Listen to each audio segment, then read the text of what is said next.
कहानी की शुरुआत एक जबरदस्त जंग से होती है। रैगनार अपने दुश्मनों से घिरा हुआ है। उसके साथ सिर्फ उसका भाई रोलो बचा है। चारों तरफ लाशें पड़ी हैं, हवा में खून की गंध है, लेकिन दोनों हार मानने वालों में से नहीं है। अकेले दो इंसान इतने सारे दुश्मनों को काट गिराते हैं कि मैदान कुछ ही देर में शांत हो जाता है। जंग खत्म होते ही रैगनार को अजीब सी चीजें दिखने लगती हैं। काले कौवे आसमान में मंडराते हैं और उसे ऐसा महसूस होता है जैसे कोई साया मरती हुई आत्माओं को अपने साथ ले जा रहा हो। रैगनार इसे एक इशारा समझता है, जैसे किस्मत उसे किसी बड़े रास्ते की तरफ धकेल रही हो। कुछ दिन बाद हम उसके घर की दुनिया देखते हैं। उसकी पत्नी लगरथा अपनी बेटी के साथ नदी किनारे मछलियां पकड़ रही है। उधर रैगनार अपने बेटे ब्योर्न को हथियार पकड़ना और लड़ाई की बुनियाद सिखा रहा है। शाम ढलते ढलते जब लगरथा वापस आती है तो रैगनार उसे बताता है कि अब उसका बेटा एक खास रस्म के लिए तैयार है। लगरथा चाहती है कि ये सब अगले साल हो, लेकिन रैगनार का मानना है कि सही वक्त आ चुका है और किस्मत को टालना ठीक नहीं। रात को रैगनार अपनी पत्नी को भरोसा दिलाता है कि वो अपने बेटे का पूरा ख्याल रखेगा। अगली सुबह वो ब्योर्न को साथ लेकर निकल पड़ता है। रास्ते में बेटा मासूमियत से पूछता है कि उस रस्म में क्या होगा। रैगनार उसे बताता है कि वहाँ कुछ अपराधियों को सजा दी जाएगी और फिर आने वाले समय की योजनाएं बनाई जाएंगी। यहीं पर रैगनार की सोच सामने आती है। बाकी लोग हमेशा अपने जहाजों को पूरब की तरफ ले जाते हैं, लेकिन रैगनार की नजरें पश्चिम पर टिकी हैं। वो उन अनजानी जमीनों के बारे में जानना चाहता है, वहाँ के लोगों को समझना चाहता है, क्योंकि उसे लगता है कि वहीं असली सोना, दौलत और शोहरत उसका इंतजार कर रही है। और यहीं से शुरू होती है एक ऐसे इंसान की कहानी जो सिर्फ एक योद्धा नहीं बल्कि आने वाले इतिहास की दिशा बदलने वाला है। इधर जैसे ही रैगनार घर से निकलता है, उसके पीछे घर की फिजा बदलने लगती है। लगरथा अकेली होती है और तभी दो अजनबी वहाँ आ टपकते हैं। उनकी नजरें कुछ और ही इरादे बयान कर रही होती हैं। खतरे को भांपते ही लगरथा अपनी बेटी को अंदर से बाहर भेज देती है। अगले ही पल उसका रूप बदल जाता है। वो चुपचाप सहने वाली औरत नहीं रहती बल्कि एक योद्धा बन जाती है। जैसे ही वो दोनों आगे बढ़ते हैं, लगरथा उन पर टूट पड़ती है। कुछ ही सेकंड में वो उन्हें इस हालत में पहुंचा देती है कि जान बचाकर भागना ही उनके लिए सबसे समझदारी वाला फैसला बन जाता है। अगली सुबह रैगनार अपने बेटे ब्योर्न को लेकर कबीले के मैदान में पहुंचता है। वहां पहले से ही लोगों की भीड़ लगी होती है। थोड़ी ही देर में रोलो भी आ जाता है और हंसते हुए ब्योर्न से कहता है कि आज के बाद तुम सिर्फ बच्चा नहीं रहोगे, आज से तुम्हें मर्द माना जाएगा। वो उसे शराब का घूंट पकड़ाता है और कहता है कि अब तुम भी हमारे जैसे बन रहे हो। फिर रोलो रैगनार से पूछता है कि इस बार बादशाह हमें किस तरफ भेजने वाले हैं। पूरब की जमीन तो हम पहले ही खाली कर चुके हैं। रैगनार धीमी आवाज में कहता है कि इसीलिए अब वक्त आ गया है पश्चिम का। वहाँ के लोग अमीर हैं और वहाँ एक अलग भगवान को मानते हैं। रोलो को ये सब कहानियाँ लगती हैं। वो हंसते हुए कहता है कि खुले समंदर में रास्ता कौन ढूंढेगा। रैगनार अपनी जेब से एक खास पत्थर निकालता है और समझाता है कि दोपहर में इसे सूरज की रोशनी में रखो। जो साया बनेगा वो बताएगा कि हम सही दिशा में हैं या नहीं। अगर साया निशान के बीच में रहेगा तो हम पश्चिम की तरफ बढ़ रहे होंगे। बादलों में भी यही पत्थर सूरज का पता दे देगा। कुछ ही देर बाद सब लोग बादशाह की सभा में पहुंच जाते हैं। बादशाह आते ही सबसे पहले अपराधियों के फैसले सुनाते हैं। एक आदमी को जमीन के झगड़े में कत्ल का दोषी ठहराया जाता है और बिना वक्त गंवाए उसे मौत की सजा सुना दी जाती है। वहीं उसका सिर भी काट दिया जाता है। रोलो रैगनार के कान में फुसफुसाता है कि ये इंसाफ नहीं था, बादशाह उसकी जमीन चाहते थे। इसके बाद रस्म के मुताबिक बच्चों को खड़े पहनाए जाते हैं और उनसे वफादारी की कसम ली जाती है। उन्हें बताया जाता है कि आज से वो कबीले के मर्द बन चुके हैं। फिर पूरब की तरफ जाने की बातें शुरू होती हैं। तभी रैगनार सबके सामने कह देता है कि हमें इस बार पश्चिम जाना चाहिए। सोना, दौलत और एक नया धर्म सब वहीं है। बादशाह उसकी बात को बेकार की कल्पना बताकर खारिज कर देते हैं और कहते हैं कि उस तरफ सिर्फ अनंत समंदर है, जमीन नहीं। खाने के दौरान बादशाह रैगनार को अपने पास बुलवाते हैं और सख्त लहजे में समझाते हैं कि आज तुमने सबके सामने हमारी इज्जत पर सवाल उठाया है। ऐसा दोबारा हुआ तो अंजाम अच्छा नहीं होगा। जाते हुए वो अपने लोगों से कहते हैं कि इस पर नजर रखी जाए। रैगनार ये सब सुनकर बिना रुके ब्योर्न को साथ लेता है और वहाँ से निकल पड़ता है। बेटे के पूछने पर वो बताता है कि हम फ्लोकी के पास जा रहे हैं। जंगल में कदम रखते ही सामने एक अजीब सा आदमी खड़ा मिलता है। ब्योर्न उसका नाम देवता लोकी से जोड़ देता है। वो हंसकर कहता है, मेरा नाम फ्लोकी है, मैं देवता नहीं, बस एक नाव बनाने वाला इंसान हूँ। रैगनार मुस्कुराकर कहता है कि ये वही आदमी है जिसकी नावें लहरों से लड़ने के लिए बनी होती हैं। फ्लोकी उन्हें एक बड़ी नाव के पास ले जाता है जिसे उसने खास तौर पर पश्चिम की यात्रा के लिए तैयार किया था। वो समझाता है कि इसमें कीलें नहीं बल्कि लकड़ियां इस तरह जोड़ी गई हैं कि नाव लहरों से टकराकर रुकेगी नहीं बल्कि उनके साथ बहते हुए आगे बढ़ेगी। फिर आंख मारकर कहता है, डरने की कोई जरूरत नहीं, बहुत जल्द हम सब अमीर होने वाले हैं। कुछ ही दिनों में वो खास नाव पानी में उतरने के लिए तैयार हो जाती है। फ्लोकी के चेहरे पर हल्की सी घबराहट है लेकिन आंखों में भरोसा भी। जैसे ही वो नाव को पहली बार समंदर में उतारते हैं, सबकी सांसें थम जाती हैं। गहरे पानी तक पहुंचते ही रैगनार पाल खोल देता है। हवा पालों से टकराती है और नाव ऐसे आगे बढ़ती है जैसे लहरों से से बातें कर रही हो। रफ्तार देखते ही सबके चेहरे खिल उठते हैं। फ्लोकी मुस्कुराकर कहता है, मैंने कहा था ना, मेरे दिमाग का कोई जवाब नहीं, घबराओ मत, हम जरूर पश्चिम पहुंचेंगे। लेकिन दूर से ये सब किसी और की नजरों से छुपा नहीं रहता। बादशाह का एक आदमी इस नई नाव को देख लेता है। रात होते ही रैगनार अपने भरोसेमंद लोगों को चुपचाप एक जगह इकट्ठा करता है। एरिक आगे बढ़कर कहता है कि जैसा तुमने कहा था, सब आ गए हैं। हर किसी ने अपने कड़े की कसम खाई है कि आज की बात किसी और तक नहीं पहुंचेगी।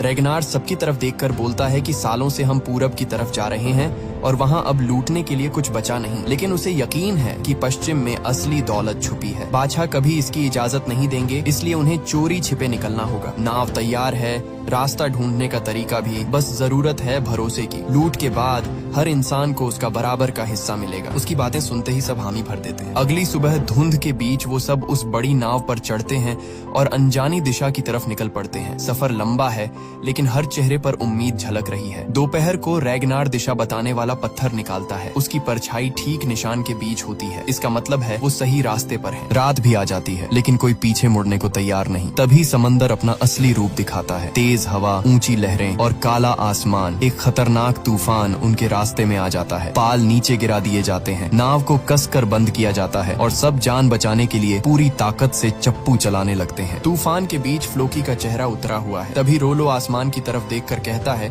कि थॉर अपने हथौड़े से वार कर रहा है। देवता हमसे नाराज हैं। फ्लोकी हंसते हुए पलटकर जवाब देता है कि अगर देवता नाराज होते तो हमारी नाव सबसे पहले डूबती। ये बिजली हमारी सजा नहीं, हमारा जश्न है। उन्हें हमारी नाव पसंद आई है, इसलिए वो हमें रास्ता दिखा रहे हैं। उधर पश्चिम की तरफ कुछ पादरी भी उसी तूफान को देखकर डर के मारे कांप रहे होते हैं। उन्हें लगने लगता है कि कोई बहुत बड़ी आफत आने वाली है। रात किसी तरह कटती है। सुबह तक सब लोग चप्पू चलाते चलाते पूरी तरह टूट चुके होते हैं। तभी एक आदमी हिम्मत हार कर बोल पड़ता है कि यहाँ सिर्फ पानी है, जमीन कुछ नहीं। उसने रैगनार पर भरोसा करके सबसे बड़ी गलती की है। वो देवताओं को कोसने लगता है और चिल्लाकर कहता है कि हम सब मरने वाले हैं। रैगनार बिना एक पल गंवाए आगे बढ़ता है और उसी वक्त उसे मार देता है। फिर अपने भाई से कहता है कि कौवों को छोड़ दो, अगर वो लौट आए तो समझो आगे सिर्फ समंदर है, अगर वापस न आए तो इसका मतलब जमीन पास है। काफी देर इंतजार होता है, कौवे वापस नहीं आते। कुछ देर बाद दूर आसमान में समुद्री पंछी उड़ते दिखाई देते हैं। सबकी आंखों में चमक आ जाती है। ये पहला संकेत होता है कि जमीन अब दूर नहीं। थोड़ी ही देर में धुंध के बीच उन्हें आगे जमीन की लकीर दिखने लगती है। किनारे पर एक चर्च खड़ा होता है और उसके अंदर कुछ पादरी मौजूद होते हैं। जैसे ही वो इनकी नाव को अपनी तरफ आते देखते हैं, फौरन खतरे की घंटी बजा दी जाती है। रैगनार सबसे पहले जमीन पर उतरता है और अपने लोगों से कहता है कि कोई अलग नहीं होगा और कोई अपनी जान बेकार में नहीं गंवाएगा। वो आगे बढ़ते हैं और सीधे चर्च तक पहुंच जाते हैं। भारी दरवाजे पर पहला वार पड़ता है। लकड़ी टूटने लगती है। जैसे ही दरवाजा गिरता है, अंदर अजीब सी खामोशी छा जाती है। बस एक कमरे से धीमी आवाजें आ रही होती हैं, जहाँ कुछ पादरी डरे हुए दिल से प्रार्थना कर रहे होते हैं। जैसे ही ये लोग अंदर घुसते हैं, सामने पादरी होते हैं और उनके हाथों में कोई हथियार नहीं। लेकिन अब किसी के दिल में रहम नहीं बचा होता। एक पल में जगह कत्लगाह बन जाती है। हर तरफ चीखें, खून और दहशत फैल जाती है। जो पादरी छिपने की कोशिश करते हैं, उन्हें भी ढूंढ ढूंढ कर बाहर निकाला जाता है और बेरहमी से मार दिया जाता है। इस वक्त उन पर इंसान नहीं, दरिंदों की तरह हैवानियत सवार होती है। इसी बीच रैगनार की नजर उस जगह पर पड़े सोने और चांदी पर जाती है। वो हैरान रह जाता है कि इतना खजाना बिना किसी पहरे के कैसे रखा जा सकता है। तभी उसे एक पादरी छिपा हुआ मिल जाता है। डर से कांपता हुआ वो उनसे अपनी जान की भीख मांगता है और कहता है कि तुम्हारे देवताओं की कसम, मुझे मत मारो। रैगनार चौंक जाता है और पूछता है कि तुम्हें हमारे देवताओं के बारे में कैसे पता। पादरी बताता है कि वो लोग अपने धर्म का प्रचार करने दूर दूर तक जाते हैं। तभी रोलो भी वहाँ पहुँचता है और चारों तरफ देखकर कहता है कि ये जगह बड़ी अजीब है, कहीं कोई औरत नहीं, बस यही लोग हैं। फिर वो रैगनार से पूछता है कि इसे जिंदा क्यों छोड़ा है, इसे भी मार देना चाहिए। लेकिन रैगनार मना कर देता है। वो कहता है कि इसे साथ ले जाएंगे और गुलाम की तरह बेचेंगे। इसके बाद वो लोग चर्च का सारा खजाना समेट लेते हैं और जाते जाते उस जगह को आग के हवाले कर देते हैं। लपटें आसमान तक उठती हैं। फिर सब अपनी बड़ी नाव में सवार होकर घर की तरफ रवाना हो जाते हैं। वो पादरी भी जंजीरों में उनके साथ होता है। लंबा और थकाने वाला सफर खत्म होता है। रैगनार अपने मकसद में कामयाब हो चुका होता है। उसकी आंखों में अब सपने नहीं, सुकून और खुशी होती है। पश्चिम सच में मौजूद था। अब बस इंतजार है अपने लोगों के बीच लौटकर अपनी कहानी सुनाने का। रास्ते में अचानक पादरी रैगनार को बताता है कि तुम्हारा एक साथी मर चुका है। जब जाकर देखा जाता है तो वो सच में जान गंवा चुका होता है। बिना किसी रस्म के उसे समंदर के हवाले कर दिया जाता है और नाव फिर आगे बढ़ जाती है। आखिरकार जब ये लोग अपने गांव पहुंचते हैं तो उन्हें देखकर हर तरफ खुशी फैल जाती है। रैगनार सबको बताता है कि ये तो बस शुरुआत है। वहाँ सोने चांदी के भंडार हैं और ऐसी ऐसी चीजें हैं जो उन्होंने कभी देखी भी नहीं। तभी बादशाह का आदमी कनूत आगे आता है और ऐलान करता है कि बादशाह का हुक्म है, अभी के अभी सारी लूट उनके सामने पेश की जाए। कुछ ही देर बाद रैगनार बादशाह के सामने खड़ा होता है और कहता है कि मेरे मालिक, ये तो सिर्फ शुरुआत है, वहाँ इससे कहीं ज्यादा सोना है। वहाँ बस कुछ पादरी थे, वो भी बिना हथियारों के। पल भर में सब खत्म हो गया और ये उनमें से एक है जिसे मैं जिंदा ले आया हूँ। रैगनार पादरी से पूछता है कि तुम्हारे भगवान के घर में इतना सोना क्यों रखा था? क्या तुम्हारे देवता भी लालची हैं? वो मुस्कुराकर कहता है, हमारे लिए भगवान एक ही है। लोग सोना और चांदी उसे चढ़ावे के तौर पर देते हैं ताकि मरने के बाद उन्हें जन्नत में जगह मिल सके। अगली सुबह रैगनार उसी पादरी को साथ लेकर फिर से बादशाह के पास पहुंचता है। वो कहता है कि वो दोबारा पश्चिम जाना चाहता है। जिस जगह उन्होंने धावा बोला था उसके पास ही एक और शहर है जहां और भी ज्यादा दौलत छुपी है। वो वादा करता है कि जो कुछ मिलेगा हमेशा की तरह बादशाह का ही होगा। बादशाह कहते हैं कि जाना मुमकिन है, लेकिन रैगनार समझाता है कि बेवजह अपनी जान खतरे में डालने से बेहतर है कि वही लोग जाएं जो पहले वहां जा चुके हैं। आखिरकार बादशाह मान जाते हैं, मगर शर्त रखते हैं कि इस बार उनका आदमी कनूत भी साथ जाएगा। रैगनार घर लौटते ही लगड़था से कहता है कि इस बार वो भी उसके साथ पश्चिम चलेगी। बच्चों और खेतों का ध्यान वही पादरी रखेगा। ब्योर्न अब इतना बड़ा हो चुका है कि संभाल सके। अगली सुबह सब लोग नाव पर चढ़ते हैं और फिर से पश्चिम की तरफ रवाना हो जाते हैं। इस बार समंदर शांत होता है, दिशा बताने वाला पत्थर सही काम कर रहा होता है और सफर आसान गुजरता है। जैसे ही वो दूसरी तरफ उतरते हैं, कुछ सिपाही उन्हें रोकते हैं और कहते हैं कि अगर तुम व्यापारी हो तो तुम्हें राजा एले से मिलवाया जा सकता है, लेकिन जवाब में तलवारें निकल आती हैं। कुछ ही पलों में सिपाही जमीन पर गिर चुके होते हैं। एक भागने में कामयाब हो जाता है, लेकिन एक को जिंदा पकड़ लिया जाता है और उसी की मदद से वो शहर तक पहुंचते हैं। हमले से पहले रैगनार लगड़था से कहता है कि कोई बेवजह बहादुरी नहीं दिखाएगा और कोई भी अकेला नहीं पड़ेगा। जैसे ही गिरजाघर की घंटी बजती है, पूरा शहर उसी तरफ बढ़ जाता है। गलियां खाली हो जाती हैं और हथियार चर्च के बाहर रखे होते हैं। यही मौका था। दरवाजे तोड़े जाते हैं और वो अंदर घुसते हैं। अंदर लोगों की भीड़ होती है। बिना वक्त गंवाए हमला शुरू हो जाता है। चीखें, अफरा तफरी और खून से पूरा हाल भर जाता है। पादरी चिल्लाते हैं कि ये भगवान का घर है, यहाँ ऐसा मत करो। रैगनार ठंडी आवाज में कहता है, डरने की जरूरत नहीं, तुम्हारा भगवान यहीं है। सोना चांदी हर कीमती चीज समेट ली जाती है। फ्लोकी तक चढ़ावे की शराब भी पी जाता है। इसी बीच कनूत एक घर में घुसता है और वहाँ एक औरत से सामना हो जाता है। जब वो जबरदस्ती करता है, लगड़था बीच में आ जाती है। वो उस औरत को बचाने की कोशिश करती है, लेकिन कनूत उसे वहीं मार देता है। फिर वो लगड़था की तरफ बढ़ता है और कहता है कि अब इसकी कीमत तुम चुकाओगी। जवाब में लगड़था उसे वहीं ढेर कर देती है। जब सब वापस लौटने लगते हैं, रैगनार पूछता है कि कनूत कहाँ है। लगड़था शांत आवाज में कहती है, मैंने उसे मार दिया, उसने मेरी इज्जत पर हाथ डाला था। जैसे ही वो लोग चर्च से बाहर निकलते हैं, सामने पहले से खड़े सिपाही उन पर टूट पड़ते हैं। इस बार दुश्मन की तादाद कहीं ज्यादा होती है, लेकिन रैगनार का हर आदमी कई कई सिपाहियों पर भारी पड़ता है। तलवारें चलती हैं, ढालें टूटती हैं और कुछ ही पलों में मैदान फिर से खून से भर जाता है। रैगनार के साथ ही ऐसे लड़ रहे होते हैं जैसे उन पर कोई वहशत सवार हो। आम सिपाही उनके सामने टिक ही नहीं पाते। हालात इतने डरावने हो जाते हैं कि उनका सेनापति खुद जान बचाकर भाग निकलता है। इस जंग में रैगनार के भी कुछ आदमी मारे जाते हैं, लेकिन जीत उसी की होती है। उधर जब भागा हुआ सेनापति अपने राजा के सामने पहुंचता है तो राजा गुस्से से पूछता है कि पीठ दिखाकर क्यों भागे। सेनापति कांपती आवाज में कहता है कि वो लुटेरे कम और शैतान ज्यादा लग रहे थे। उसने जिंदगी में ऐसे पागल और खूंखार योद्धा नहीं देखे। उनके चेहरों पर डर नाम की कोई चीज ही नहीं थी। कुछ वक्त बाद रैगनार पहले से भी ज्यादा खजाने के साथ अपने गांव लौट आता है। इस बार राजा खुद उनका स्वागत करता है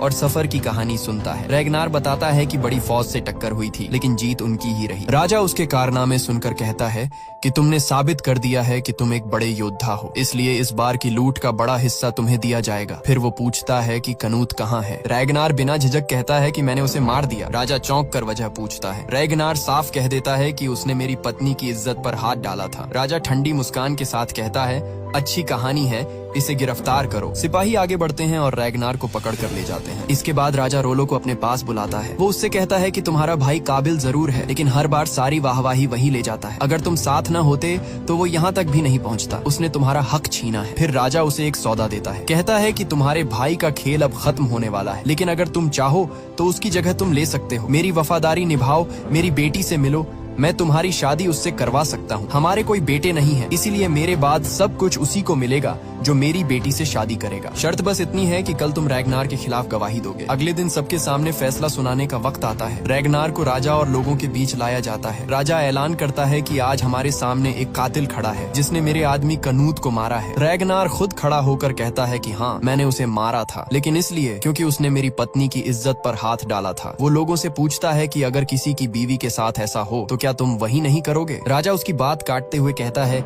कि ये झूठी कहानियां बंद करो, मेरे पास एक गवाह है जिसने सब कुछ अपनी आंखों से देखा है। तभी रोलो को आगे लाया जाता है। राजा उससे पूछता है कि क्या ये सच नहीं कि रैगनार ने बेवजह कनूत को मारा? रोलो सबकी तरफ देखकर कहता है कि ये सच है कि रैगनार ने कनूत को मारा था, लेकिन ये भी सच है कि कनूत ने उसकी पत्नी की इज्जत पर हाथ डाला था। रैगनार ने उसे मारकर सही किया, वो किसी भी कानून का गुनहगार नहीं है। रैगनार तुरंत चिल्लाकर कहता है कि दरवाजे खोलो। जैसे ही उसे आजाद किया जाता है, वो रोलो के पास जाता है और कहता है कि तुमने मुझ पर जिंदगी भर का एहसान कर दिया है। रोलो हल्की मुस्कान के साथ जवाब देता है, अब ये एहसान जिंदगी भर उतारते रहना।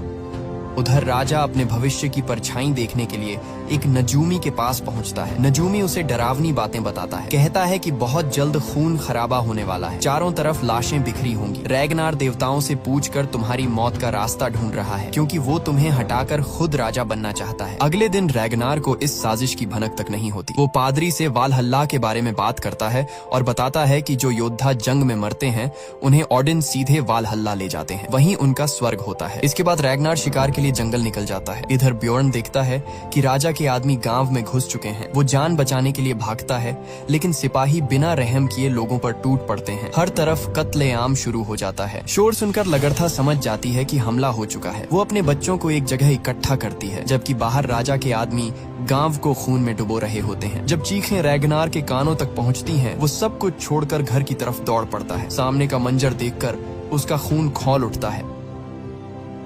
उसके लोग मारे जा रहे होते हैं। रैगनार बिना सोचे समझे दुश्मनों पर टूट पड़ता है। रास्ते में जो भी सामने आता है वो उसे मौत के घाट उतारता जाता है। तलवारें टूटती हैं, लाशें गिरती हैं। एक झड़प में उसकी टांग जख्मी हो जाती है, लेकिन फिर भी वो पीछे नहीं हटता। अकेला आदमी कई सिपाहियों को काटता चला जाता है, लेकिन दुश्मनों की तादाद इतनी ज्यादा होती है कि वो अपने बहुत से लोगों को नहीं बचा पाता। रैगनार जैसे ही अपने घर की तरफ बढ़ता है, राजा का एक सिपाही उस पर तीर चला देता है। तीर उसकी देह में धंस जाता है, लेकिन वो दर्द को अनदेखा करते हुए तीर तोड़ देता है। वो अपनी पत्नी और बच्चों से कहता है, इसी गुप्त रास्ते से भाग जाओ, मेरी फिक्र मत करो, मैं तुम्हें मिल जाऊंगा। लगड़था बच्चों को लेकर उसी सुरंग से निकल जाती है। उसी वक्त राजा अपने सिपाहियों के साथ घर को चारों तरफ से घेर लेता है। रैगनार जानता है कि अगर वो बाहर नहीं गया तो उसके लोग मारे जाएंगे। वो खुद सामने आ जाता है। उसका शरीर खून से लथपथ है, लेकिन वो फिर भी ढाल बनकर खड़ा रहता है। इधर लगड़था बच्चों और पादरी के साथ नदी तक पहुंच जाती है और नाव में बैठकर वहां से निकल जाती है। राजा गुस्से में रैगनार से कहता है कि तुमने अपने राजा से गद्दारी की है और इसकी सजा सिर्फ मौत है। मौका मिलते ही रैगनार अचानक हमला करता है, एक घोड़ा छीनता है और वहां से भाग निकलता है। सिपाही उसके पीछे दौड़ते हैं। रास्ते में वो जानबूझकर एक मोड़ पर घोड़ा छोड़ देता है और खुद झाड़ियों में छिप जाता है, लेकिन सिपाही उसकी चाल समझ जाते हैं और फिर से उसका पीछा शुरू कर देते हैं। रैगनार पहाड़ों की तरफ भागता है। जब वो नदी के किनारे पहुंचता है, नीचे लगड़था नाव में इंतजार कर रही होती है। थकान और खून बहने की वजह से रैगनार पानी में गिर जाता है और डूबने लगता है। पादरी बिना सोचे समझे नदी में कूदता है और किसी तरह उसे बाहर निकाल लेता है। सब लोग नाव में चढ़ते हैं और वहाँ से निकल जाते हैं। कुछ देर बाद राजा के सिपाही वहाँ पहुँचते हैं और खबर देते हैं कि रैगनार बच निकला है। उसी दौरान स्वीटलैंड का राजा ब्योर्नी वहाँ आता है। राजा ऐलान करता है कि वो अपनी बेटी की शादी ब्योर्नी से करेगा। ये सुनकर उसकी पत्नी और बेटी दोनों अंदर से टूट जाती हैं। इधर लगड़था फ्लोकी को बुलाती है। फ्लोकी रैगनार को अपने घर ले जाता है। कहता है बहुत खून बह चुका है, जख्म को जलाकर बंद करना होगा। लगड़था खुद हाथ में चाकू लेती है और कांपते हाथों से रैगनार के जख्म सील कर देती है। उधर राजा की पत्नी उसे रोकती है, कहती है वो तुमसे कहीं ज्यादा बूढ़ा और बेरहम है। राजा जवाब देता है वो ताकतवर है, इस रिश्ते से हमारा राज्य और मजबूत होगा। हमारे बेटे मारे जा चुके हैं, दुश्मनों ने उनके कट्टे सिर हमारे पैरों में रखे थे, वो जख्म आज भी जिंदा है। ऐसे दिन देखने के बाद एक बूढ़े से शादी भी बुरी नहीं लगती। समय गुजरता है, सर्दियाँ आ जाती हैं। एक दिन रैगनार का दोस्त टॉर्स्टन वहाँ पहुँचता है। वो बताता है